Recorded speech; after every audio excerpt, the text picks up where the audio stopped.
Yemen നാടിൻ്റെ തെക്കുഭാഗത്ത് സ്ഥിതി ചെയ്തിരുന്ന സൗർ ഗുഹയിൽ ഒരു ചിലന്തി പാർത്തിരുന്നു. പർവ്വതങ്ങൾ നിറഞ്ഞ ആ പ്രദേശത്ത് വന്യമൃഗങ്ങൾ പോലും വരാറില്ലായിരുന്നു. ആ മലയിലെ ഗുഹയുടെ സർവാധികാരിണിയായി വിലസുകയായിരുന്നു ആ ചിലന്തി. തലമുറയായി കൈമാറി ലഭിച്ചതായിരുന്നു ചിലന്തിക്ക് ആ ഗുഹ. ഒരു ഉഷ്ണദിനത്തിൽ ചിലന്തി തൻ്റെ പട്ടുനൂലിൽ മേൽത്തട്ടിൽ നിന്ന് താഴോട്ട് തൂങ്ങുകയായിരുന്നു. ആ സമയത്ത് അലൗകികമായ ഒരു ശബ്ദം കേട്ട് ചിലന്തി ഞെട്ടിത്തിരിഞ്ഞു. ഈ ഗുഹയിൽ അല്ലാഹുവിൻ്റെ ഏത് സൃഷ്ടിയാണ് താമസിക്കുന്നത്? ചിലന്തിക്കു മനസ്സിലായി അത് അല്ലാഹുവിൻ്റെ മലക്കുകളിൽപ്പെട്ട ഒരു മഹാത്മാവിൻ്റെ ശബ്ദമാണെന്ന്. ചിലന്തി താൻ ആരാണെന്ന് പരിചയപ്പെടുത്തി. ഗുഹാമുഖത്തേക്ക് വരൂ, മലക്ക് ആജ്ഞാപിച്ചു. പട്ടുനൂലിനിടയിലൂടെ ചിലന്തി പ്രത്യക്ഷപ്പെട്ടു. മലക്ക് പറഞ്ഞു, കുറച്ചു കഴിഞ്ഞാൽ ഈ ഗുഹയിൽ പാർക്കാൻ അല്ലാഹുവിൻ്റെ 2 മഹാത്മാക്കൾ വരും.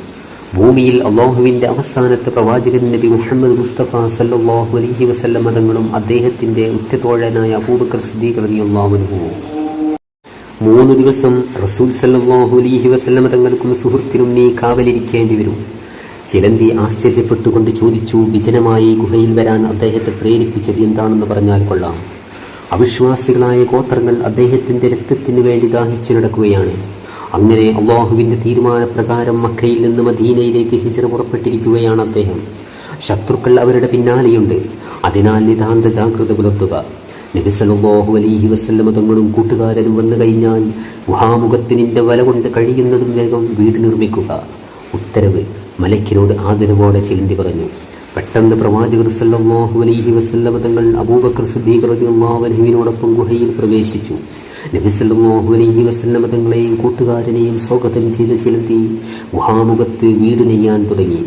നിമിഷങ്ങൾക്കകം മനോഹരമായ ഒരു വല കൊണ്ട് ആ ഗുഹാമുഖം മൂടി. രക്തദാഹികളായ വിശ്വാസികൾ നബി സല്ലല്ലാഹു അലൈഹി വസല്ലം തങ്ങളെയും അവരുടെ കൂട്ടുകാരനെയും അന്വേഷിച്ച് ഗുഹാമുഖത്തെത്തി.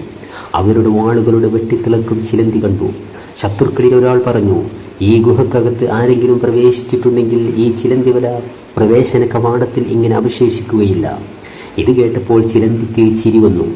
അപ്പോൾ അടക്കിപ്പിടിച്ച സ്വരത്തിൽ അബൂബക്കർ റളിയല്ലാഹു അൻഹു പ്രവാചകർ സല്ലല്ലാഹു അലൈഹി വസല്ലം തങ്ങളോട് പറയുന്നത് ചിലന്തി കേട്ടു. ശത്രുക്കളിൽ ആരെങ്കിലും കാൽച്ചുവട്ടിലേക്ക് നോക്കിയാൽ നമ്മളെ കണ്ടതു തന്നെ. ദുഃഖിക്കേണ്ട അബൂബക്കർ, നമ്മളോടൊപ്പം അല്ലാഹുവുണ്ട്. നബി സല്ലല്ലാഹു അലൈഹി വസല്ലം തങ്ങൾ ആശ്വസിപ്പിച്ചു. ചിലന്തി വല മൂടിയ ഗുഹക്കകത്ത് ആരുമില്ലെന്ന് കരുതി ശത്രുക്കൾ പിന്തിരിഞ്ഞു പോയി. പ്രവാചകർ സല്ലല്ലാഹു അലൈഹി വസല്ലം തങ്ങളെയും സുഹൃത്തിനെയും സംരക്ഷിക്കാൻ കഴിഞ്ഞതിൽ ചിലന്തി സന്തോഷിച്ചു.